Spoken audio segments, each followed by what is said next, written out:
This is the VOA Special English Health Report.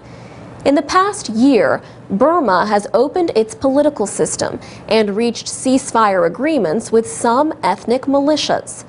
The government has also eased media restrictions, but many aid groups say their jobs have not gotten any easier.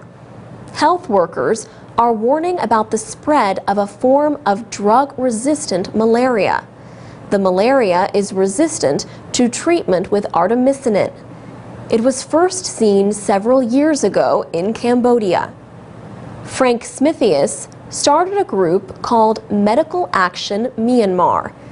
He says even with the recent political openings, aid organizations still find it difficult to gain access to areas most in need of aid. This is true, he says, especially in areas torn by many years of conflict along Burma's eastern border. He says there are now very good opportunities because of the ceasefire agreements with the Karen and the Mon. Larger areas should now be open for access to a joint activity to stop this artemisinin resistance spread.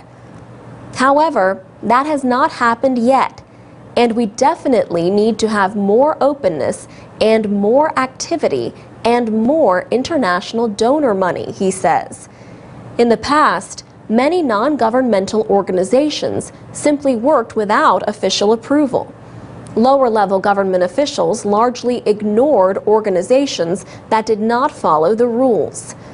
Until 2009, just 3 international non-governmental aid organizations had the required approvals to operate inside Burma. Yet more than 100 were operating there. Many were able to get a memorandum of understanding that allowed them to work without an official registration.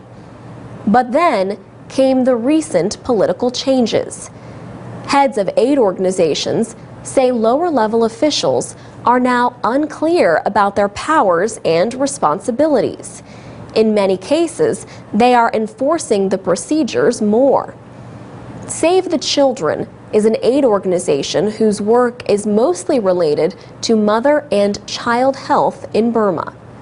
Kellen Stevenson with Save the Children says, in general, ministries and government workers have become much more cooperative. He agrees with those who say the barriers that humanitarian workers now face are largely bureaucratic. He says it shouldn't be a political discussion. There remains a bit of command and control from government, and it's not going to open up overnight. He says the discussion about getting access to new areas is underway.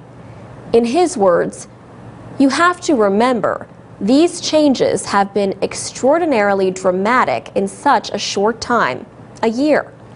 Kellen Stevenson says things are changing so quickly. Still, aid groups warn that some issues, such as the drug-resistant malaria, may only get worse unless the government also takes action quickly. For VOA Special English, I'm Alex Villarreal. For more health news and other information for people learning English, go to voaspecialenglish.com.